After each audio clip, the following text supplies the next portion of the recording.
Bonjour à toutes et à tous, l'équipe des fonds patrimoniaux de la Bibliothèque de l'Alcazar est ravie de vous accueillir pour vous présenter cette exposition Héritage romain qui a débuté le 6 juin dernier et qui aura lieu au sein de la bibliothèque jusqu'au 30 septembre.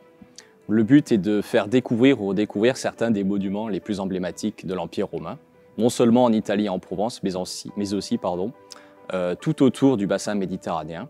Donc, le but de cette exposition sera de vous faire une présentation des monuments les plus connus et également les moins connus de l'Empire romain tout autour de la région méditerranéenne. Donc embarquons pour un voyage dans l'Empire romain.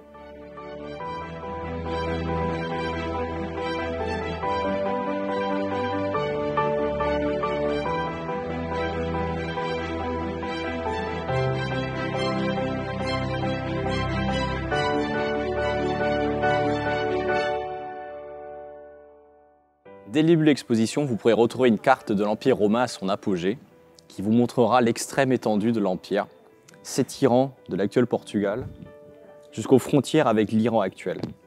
Cette carte donne ainsi une première mesure de l'immensité de cet empire et de la présence innombrable de monuments tout autour de la région méditerranéenne.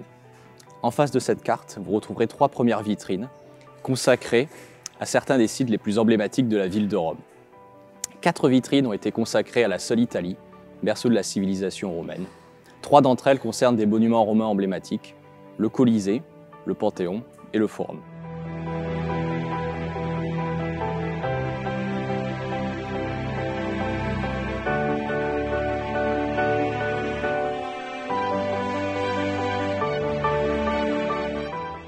En face des 3 vitrines consacrées au Colisée, au Panthéon et au Forum, vous pouvez retrouver des panneaux représentant ces 3 monuments emblématiques de la ville romaine.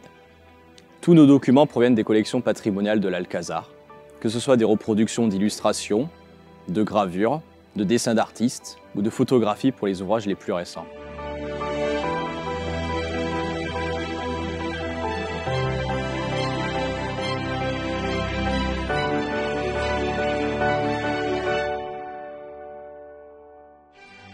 Notre dernière vitrine italienne est consacrée à la ville de Pompéi. Pour cela, nous avons choisi 3 documents emblématiques qui représentent la vie quotidienne telle qu'elle était à Pompéi, avant l'éruption par le Vésuve. Et également une reproduction de la Casa dei Vitei, qui était une des maisons les plus luxueuses se situant à Pompéi. Ces documents se trouvent donc dans cette vitrine, et vous pourrez également observer une reproduction grandeur nature des plus belles fresques se trouvant dans la ville de Pompéi.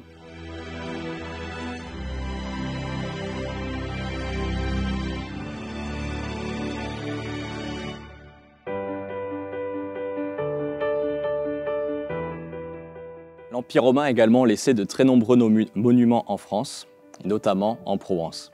Vous pourrez observer ici 2 vitrines consacrées aux sites romains présents dans notre région. Cette vitrine-là est particulièrement remarquable car elle possède une carte du XVIIIe siècle représentant l'ensemble des monuments se situant en Provence. Il s'agit d'une sorte d'ancêtre de guide touristique sur laquelle vous pourrez vous amuser à retrouver votre ville ainsi que les différents monuments représentés sur cette carte.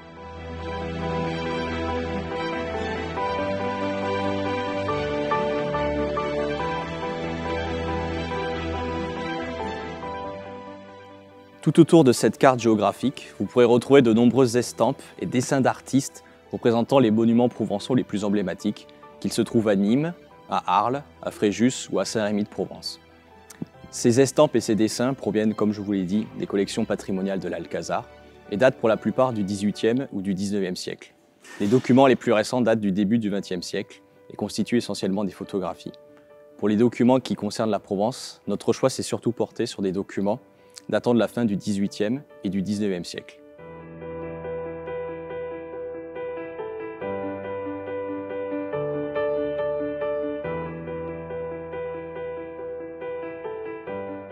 Tout autour des vitrines consacrées à la Provence, vous pourrez retrouver 2 autres vitrines qui constituent l'un des enjeux principaux de notre exposition, faire découvrir ou redécouvrir des monuments situés hors d'Italie et de France pour montrer l'étendue de l'Empire romain et ses capacités à s'implanter jusque dans les coins géographiques les plus reculés.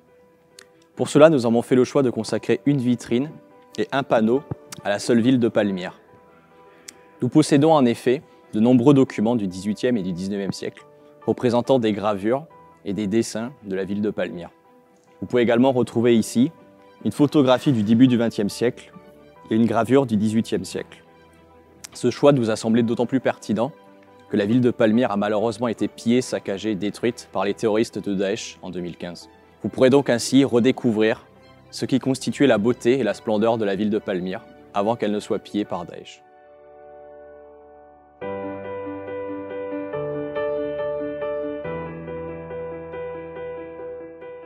Nous avons consacré une dernière vitrine, dite pêle-mêle, consacrée au reste du monde et aux différents sites se trouvant en dehors de l'Italie et de la France, et également en dehors de la seule ville de Palmyre. Pour cela, nos choix se sont portés sur plusieurs villes situées dans l'actuel Proche-Orient, au Maghreb et en Espagne. Nous avons fait le choix de choisir 3 documents autour de la seule ville de Baalbek, au Liban, que vous pourrez retrouver dans cette vitrine, ainsi qu'une illustration de la ville de Mérida, dans le sud de l'Espagne, et plusieurs documents consacrés aux sites romains présents en Afrique du Nord. 3 pays, le Maroc, l'Algérie et la Tunisie, étaient des colonies romaines. La plupart des sites que nous avons décidé d'exposer dans cette vitrine constituaient des villes de garnison romaines qui servaient de base militaire pour l'Empire. Volubilis au Maroc, Djémila et Timgad en Algérie, El Jem et Carthage en Tunisie sont ainsi présents dans cette vitrine et en reproduction sur des panneaux.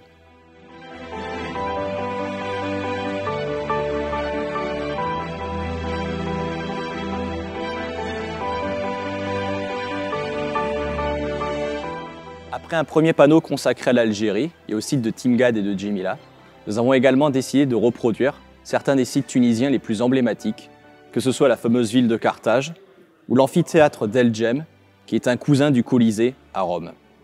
Ces 2 sites tunisiens constituent un legs et un mémorial important de la présence romaine en Afrique du Nord.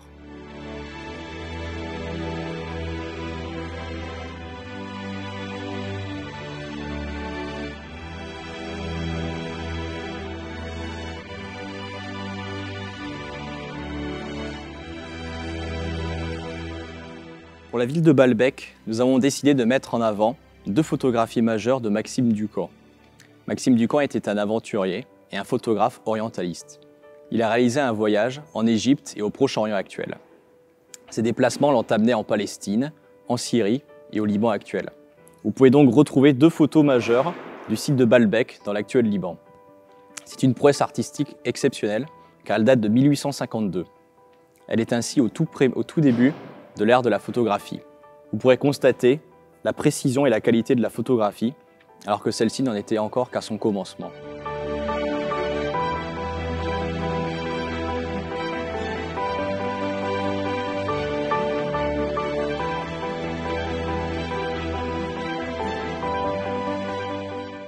La bibliothèque de l'Alcazar sera ravie de vous accueillir à partir du 6 juin jusqu'au 30 septembre prochain, de 13 h à 18 h, pour découvrir et admirer les héritages romains. Toute l'équipe des fonds patrimoniaux de l'Alcazar vous souhaite une excellente visite et un très bel été.